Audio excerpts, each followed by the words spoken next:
So I've noticed that one of the main concerns that people have when they are wanting to switch over to primarily wearing wash and goes is retaining length. They are concerned with their ability for their hair to reach new lengths or continue to reach new lengths. Now, I do have a past video that is on this topic. I still stand by the things that I said in that video. However, I felt like there were some things that were missing and some extra gaps that could be filled in. So that's exactly what we're going to do in today's video.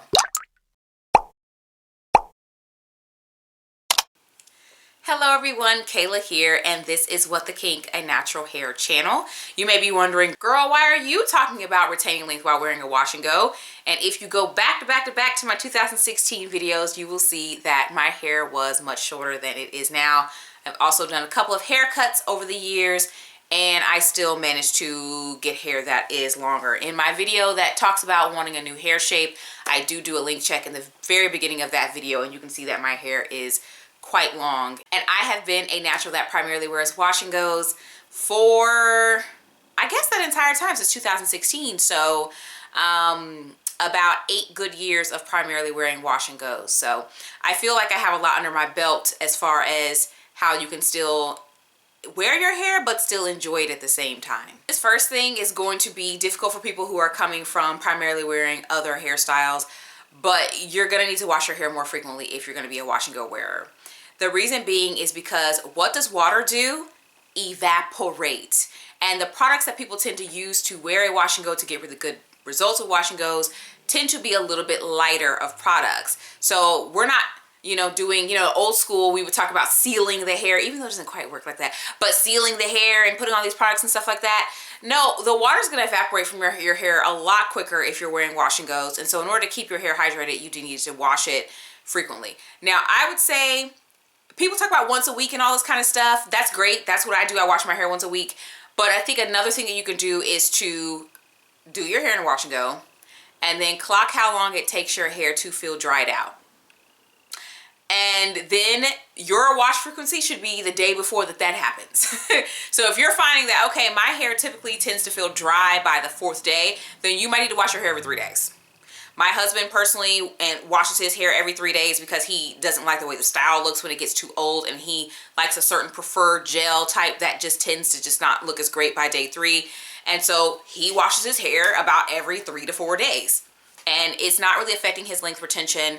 I joked the other day, I said, look at you looking like Jesus when you come out here with the wet hair. So anyways, so you need to figure out the frequency. I am gonna be real and say that I probably should be washing my hair more than once a week. But girl, I just don't be doing it. I say this next thing with caution, because I know people on the internet can go to extremes with it. However, consider protein. I'm not telling you to do a whole protein treatment. I'm not telling you to whip out the Apogee 2-step. However, you do want to make sure that your hair still remains strong while you're doing the wash and goes, because there is the manipulation of styling your hair, and then you are letting it sit for a couple of days before the moisture, before the water evaporates and all that kind of stuff like that. So you do want your hair to be strong. So I would say this is what I do, because I did have a bad run-in with protein some years ago. Definitely just look for products that have protein ingredients. They don't have to be a treatment, they don't have to be a protein product, but they just have a little bit of protein ingredients in there, so your hair can get a low level of protein regularly throughout your regular regimen and with your regular products that you like to use. There are a couple of things that I noticed that people like to do when they wear wash and goes that could possibly be causing you to have hair damage, breakage, and then not be retaining length. So try to avoid some of these common pitfalls. Now, I think with all of these things, there is a way that you can do them and they are not damaging to the hair. I don't have a preference to do any of these things, so I'm not telling you that you can't do these things, but I'm just saying be careful when you do them. Okay, you feel me? So sometimes the excessive, like trying to stretch the hair out in all these different ways to get more length.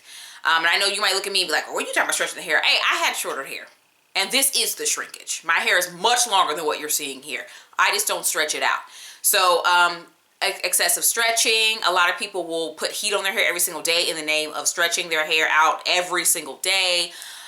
There are a lot of like over manipulation that people will do with their wash and goes and stuff. You really want to get your wash and go routine as close to shake and go on a day-to-day basis as possible. So literally in the morning, what do? I take my hair out of the scarf and the bonnet, I shake it, I may place it or whatever. I may change the hairstyle, like today I changed the hairstyle and clipped it back. But that's it. I don't do any other types of forms of manipulation that are very common when it comes to wash and goes. I just shake and go. If you can get it as close to shake and go as possible, you are going to be in the best position.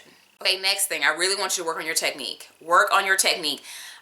You can get a lot of tangling and knots and breakage and things just from either your detangling, like your actual hair care, like detangling, whatever technique, or from your technique and actually styling your hair. So you want to get these things down pat and be more gentle with these things so that you're not causing breakage through the process of trying to style your hair and through the process of trying to care for your hair. Those things can cause a whole lot of breakage. It's not necessarily the wash and go style that's causing a problem, but you may be using techniques that are not exactly working for your hair. And this one has come up in the last 2 years or so that I'm noticing, but please stop using harsh combos on your hair for wash and goes.